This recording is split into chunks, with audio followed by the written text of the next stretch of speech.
बोल जयकारा बोल मेरे श्री गुरु महाराज की जय।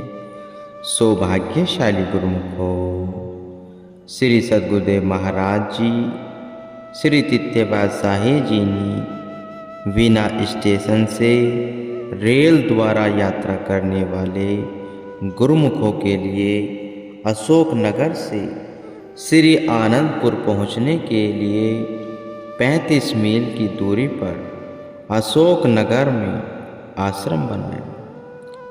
यहाँ पर वर्तमान समय में भी दर्शनार्थी संगते इस आश्रम में आते हैं। पुनः बसों द्वारा श्री आनंदपुर में पहुँचती बसों द्वारा श्री आनंदपुर में पहुँचती है। आने वह जाने के समय लंगर का सुचारू प्रबंध पाकर अनुयायियों को परम सुख की अनुभूति होती है।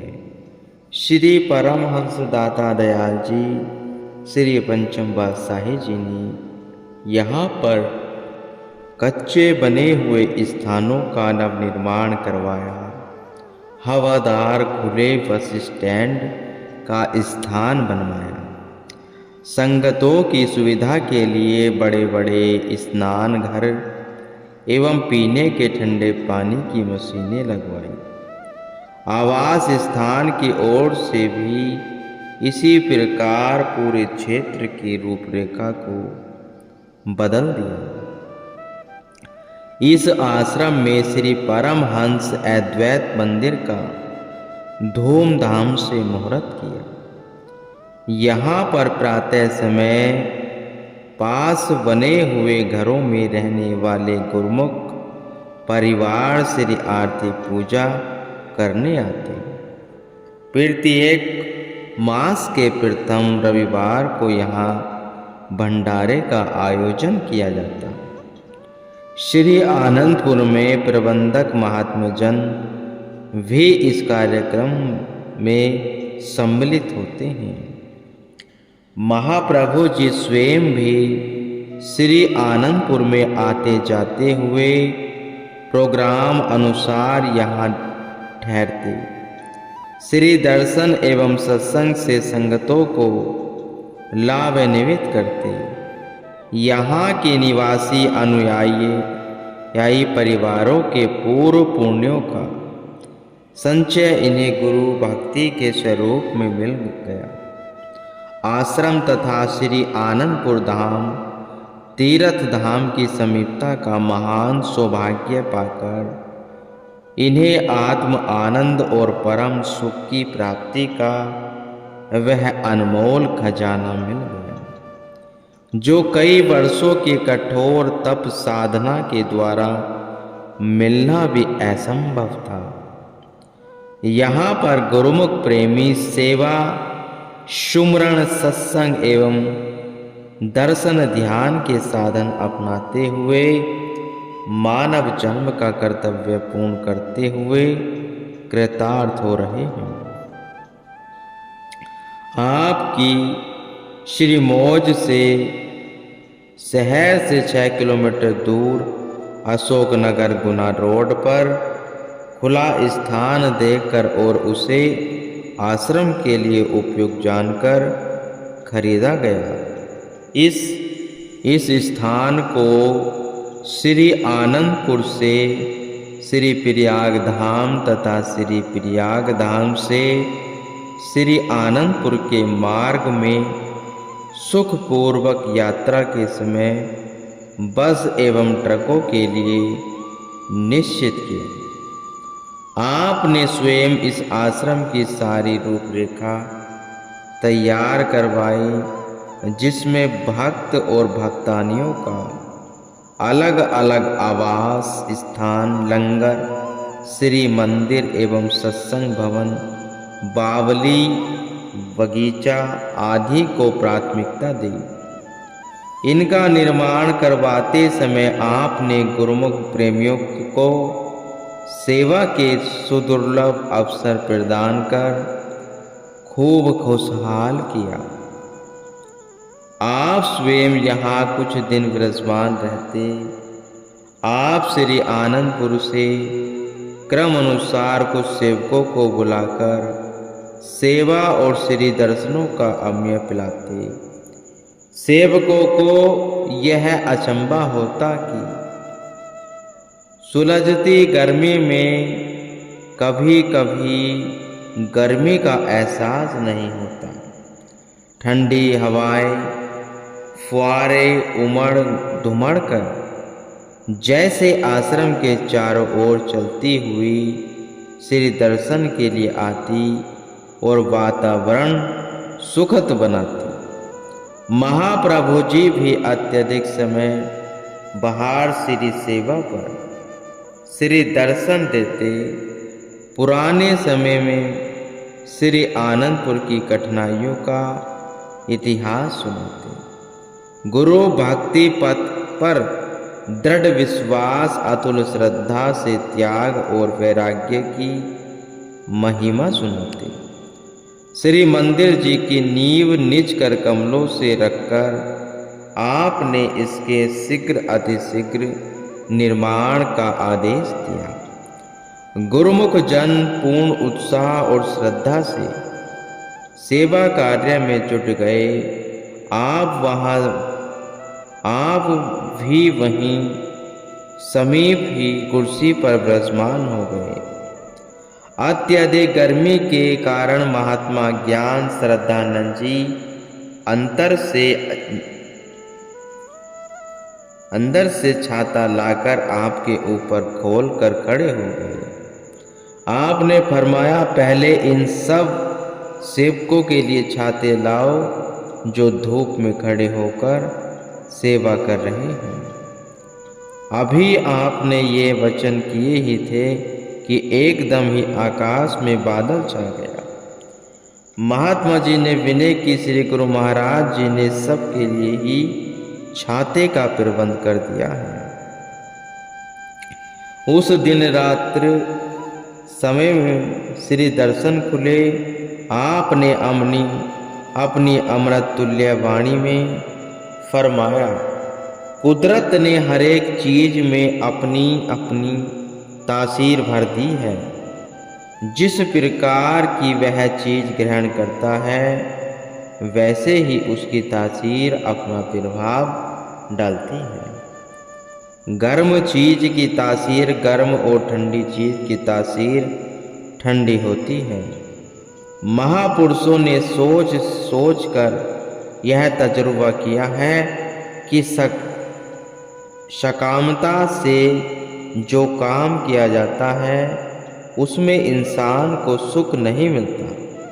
निष्काम कर्म करने से कुदरती तौर पर खुशी और आनंद मिलता है।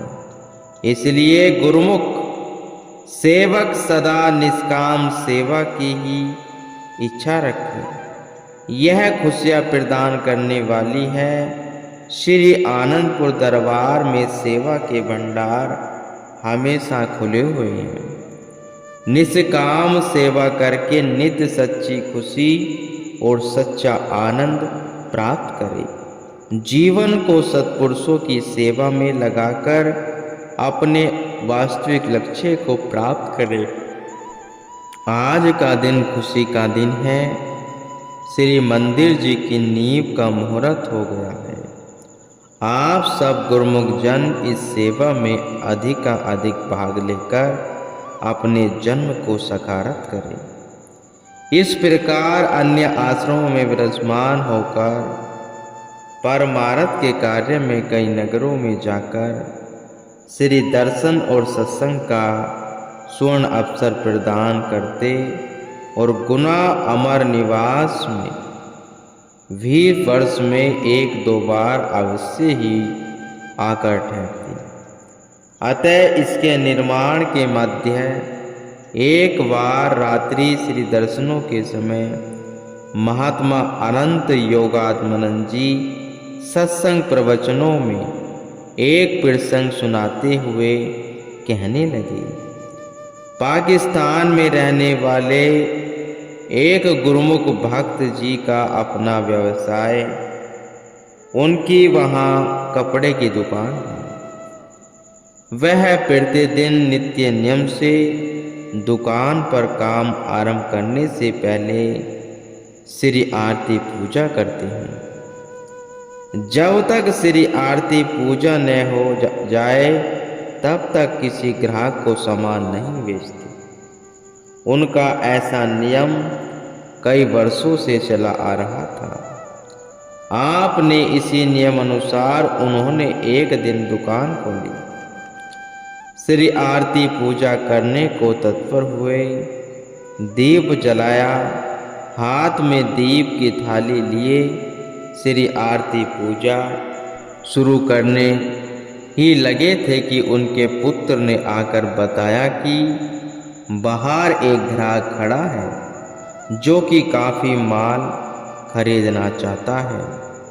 श्री आरती पूजा अभी आरंभ नहीं हुई थी, इसलिए उसने पिताजी से कहा कि पहले ग्राहक को सौदा दे दिया जाए, उसके पश्चात श्री आरती कर लेंगे। लेकिन भक्त जी नहीं माने। श्री वचनों पर उनकी आस्था अडिग थी और तनक भी डगमगाई नहीं। उन्होंने कहा कि उसे जाकर प्रेम से कह दो उसे आधा घंटा प्रतीक्षा करनी पड़ेगी, अथवा वह बाजार में अन्य किसी भी दुकान से सामान खरीद सकता है। पुत्र को यद्यपि अपने पिताजी की यह बात बिल्कुल नहीं सजी, परंतु भक्त जी अपने निर्णय पर स्थिर रहे। ग्राहक आधा घंटा कहाँ रुकने वाला था, वह अगली दुकान की ओर बढ़ गया। अगले दिन जब भक्त जी ने दुकान खोली तो उसी ग्राहक को दुकान के बाहर खड़ा हुआ पड़ा। भक्त जी ने पूछा कि वह कैसे खड़ा है। उस ग्राहक ने बताया कि कल सारा बाजार घूम लेने पर भी उसे अपनी तसल्ली का कपड़ा नहीं मिला, इसलिए वह आज पुनः यहाँ आया है। भक्त जी ने कहा, आधा घंटा प्रतीक्षा तो आज भी करनी पड़ेगी, क्योंकि अभी श्री आरती पूजा करने के पश्चात ही मैं आपको कपड़ा दिखा पाऊंगा। वह ग्राहक सरलता से इंतजार करने के लिए मान गया और उनकी दुकान से काफ़ी सामान खरीद ले आया। श्री सद्गुरु महाराज जी द्वारा बनाए गए एक एक नियम में इतनी ताकत है कि जो भी इनका दृढ़ता से पालन करता है और इन नियमों को प्राथमिकता देता है तो श्री सद्गुरु महाराज जी उनके काम स्वयं करते हैं। उनके सभी कार्य स्वाभाविक रूप से संपन्न हो जाते हैं और गुरुमुख सुख शांति से अपना जीवन व्यतीत करते हैं। श्री प्रभु जी ने उसी समय माइक लेकर श्री वचन किए। गुरुमुखों को इसलिए ही पांचों नियम की सुदृढ़ता से पालना करने के लिए आदेश दिया जाता है। सबने इस प्रसंग को सुन ही लिया है, चाहे कोई देश में रहे चाहे विदेश में रहे। मन में पूर्ण आस्था रखकर नियमों की पालना अनिवार्य रूप से करते रहें, इसमें ही जीवात्मा का कल्याण निहित है। यहाँ के निर्माण कार्य के चलते आपने कई बार यहाँ कृपा फरमाई और गुरुमुखों को सेवा के साथ साथ देव दुर्लभ श्री दर्शनों का शुभ अवसर भी प्रदान किया। सेवा स्थल पर आकर विराजमान होते और गुरुमुख प्रेमियों को समीप बिठाकर प्रसाद खिलाते। सेवकों की सारी थकान पल भर में ही गायब हो जाती। श्री दर्शनों से एक नई स्फूर्ति भर जाती और पुनः जी जान से सेवा करने लगते। उन दिनों श्री मंदिर जी का सेवा कार्य चल रहा था। गुरुमुख जन तन बदन की होश भुलाए सेवा में निमग्न थे। उन्हें इस प्रकार सेवा करते हुए देख महाप्रभु जी अत्यंत प्रसन्न हुए। सबको पास बिठाकर फरमाने लगे, जिस प्रकार सूर्य की एक किरण हर स्थान को रोशन कर देती है, अंधकार स्वतः ही पलायन कर जाता है, इसी प्रकार श्री परमहंस दयाल जी ज्ञान और भक्ति के ज्वाल्यमान भास्कर हैं। उन्होंने जो सेवा की रचना रचाई है, उसकी लगन और भक्ति के प्रताप से उजाला फैलता है और अंधकार दूर चला जाता है। यहाँ अमर निवास में श्री परमहंस अद्वैत मंदिर का सेवा कार्य चल रहा है। इस सेवा से प्रेमी जिज्ञासु को सच्चा धन और सच्ची खुशी मिलेगी। गुरुमुख जन सेवा भक्ति और नाम की कमाई करके जीवन खुशहाल बनाएंगे। अपने जीवन के उद्देश्य को पाकर उनका लोक सुखी और परलोक सुहेला होगा। भक्ति की पूंजी मिलेगी। जब तक यह सृष्टि रहेगी, भक्ति परमार्थ का सिलसिला चलता रहेगा। गुरुमुख जन महापुरुषों की आज्ञा अनुसार सेवा करते हुए लाभ उठाते रहेंगे। आपकी अपार कृपा से बहुत जल्दी ही श्री मंदिर जी का निर्माण कार्य संपूर्ण हो गया। सेवकों की सेवा रंग लाई। सबकी प्रसन्नता का कोई पारावार न था। इसके शुभ मुहूर्त की घड़ियां भी समीप आ गई। श्री मंदिर जी को रंग बिरंगी लड़ियों और सुगंधित पुष्पों से खूब सजाया गया। बिजली की टिमटिमाती लड़ियों से श्री मंदिर जी को शोभा अद्वितीय लग रही थी। श्री मंदिर जी का हर कोना वह हर कूचा अनूठी आभा से जगमग रहा था। दिनांक 28 नवंबर सन 1993 को महाप्रभु जी ने इसका शुभ उद्घाटन करते हुए रिबन काटा।